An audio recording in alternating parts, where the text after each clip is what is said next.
अस्सलामुअलैकुम एवरीवन। यहाँ मम्मी और मैं हॉस्पिटल जा रहे थे क्योंकि मेरी तबीयत ठीक नहीं थी और हम लोग को शाम में नानी के पास भी जाना था। हम हॉस्पिटल आ गए थे। इतने दिनों से व्लॉग इसीलिए नहीं आया क्योंकि मैं दादी के पास गई हुई थी और वहाँ मैं व्लॉग शूट करना भूल गई थी और मेरी तबीयत भी ठीक नहीं थी। आप सब लोग मेरे लिए दुआ कीजिएगा कि मेरी तबीयत जल्दी ठीक हो जाए।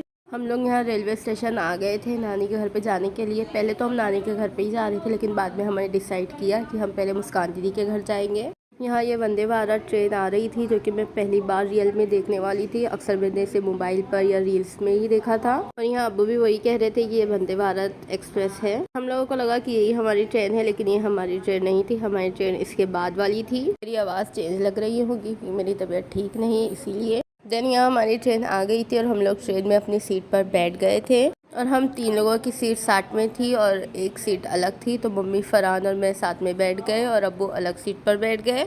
करमार पर ट्रेन और रुक गई थी, वो भी पूरे आधे 1 घंटे के लिए। क्रॉसिंग थी इसीलिए। उसके बाद मैंने ये वाइट वाले चिप्स लिए थे क्योंकि मेरी तबीयत ठीक नहीं थी तो ज़्यादा कुछ खाने का मन नहीं था मेरा।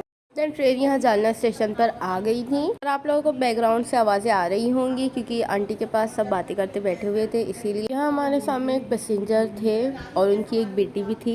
तो उनकी बेटी इतनी ज़्यादा बदतमीज़ थी, इतनी मस्ती कर रही थी, इतनी आवाज़ें कर रही थी कि मैं तो परेशान ही हो गई थी। बाद में आपसे सीधे डायरेक्ट घर पर मिल रही हूँ। ये मुस्कान दीदी का रूम है। उसके बाद इसीलिए शूट नहीं किया क्योंकि मुझे बहुत ज़ोर से चक्कर आ रही थी और मेरी तबीयत बिल्कुल भी सही नहीं थी। मैं ब्लॉग एंड कर रही हूँ। Please like, share and comment my channel. तो मिलते हैं नेक्स्ट व्लॉग में, तब तक के लिए बाय।